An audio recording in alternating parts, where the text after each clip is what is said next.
এখনো প্রায় 1 ঘন্টা বাকি লোকের লোকারণ্য ঐতিহাসিক সোহরাওয়ার্দী উদ্যান। দর্শক, সরাসরি আপনাদের সাথে যুক্ত রয়েছি রাজধানীর ঐতিহাসিক সোহরাওয়ার্দী উদ্যান ময়দান, যে ময়দানে আজকে হেফাজতে ইসলাম বাংলাদেশের মহা সমাবেশ অনুষ্ঠিত হচ্ছে। আজকে হেফাজতে ইসলাম বাংলাদেশ প্রায় 2013 সালের পর আজকে তাদের ঐতিহাসিক বড় কর্মসূচির মধ্যে এটি অন্যতম। আজকের এই কর্মসূচি থেকে তারা বেশ কিছু দাবি দিবেন অন্তর্বর্তী সরকারের দিকে। তাদের প্রথমত যে দাবি তারা জানাবেন আজকের এই কর্মসূচি থেকে, সেই দাবিটি হলো নারী বিষয়ক সংস্কার কমিশন ও প্রতিবেদন বাতিলের দাবি তারা কিন্তু আজকের এই কর্মসূচি থেকে তারা জানাবেন।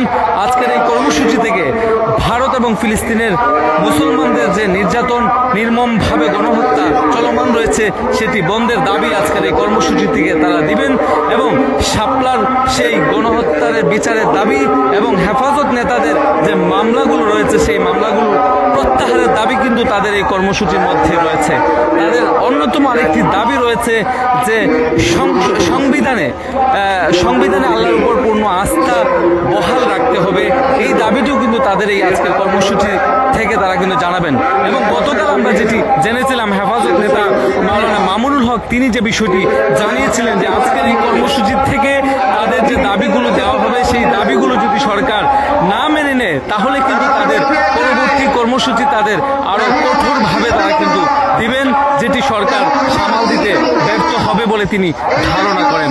দর্শক, আপনারা দেখছেন যে ইতিপূর্বে প্রায় 1 ঘন্টা বাকি এখনো সোহরাওয়ার্দী উদ্যানের আজকের এই কর্মসূচি শুরু হওয়ার, কিন্তু 1 ঘন্টা পূর্বেই হাজার হাজার মানুষের সমাগম ঘটেছে এই সোহরাওয়ার্দী উদ্যানে। আজকের এই কর্মসূচিতে হেফাজতে ইসলাম বাংলাদেশের শীর্ষ নেতৃবৃন্দ বক্তব্য দিবেন। আজকের এই কর্মসূচিতে দেশের প্রত্যন্ত অঞ্চল থেকে হেফাজত কর্মীরা অংশ নিচ্ছেন।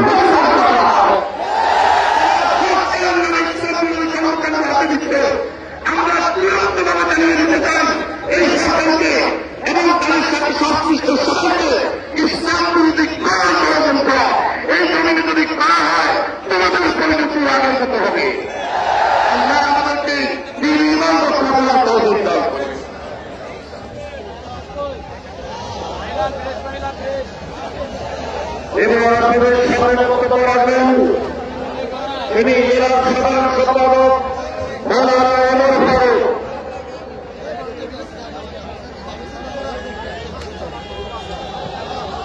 আসসালামু আলাইকুম ওয়া রাহমাতুল্লাহি ওয়া বারাকাতুহু। আলহামদুলিল্লাহি রাব্বিল আলামিন ওয়াস সালাতু ওয়াস সালামু আলা সাইয়্যিদিল মুরসালিন ওয়া আলা আলিহি ওয়া আসহাবিহি আজমাইন। এদেশের সর্ববৃহৎ মুসলিম উম্মাহ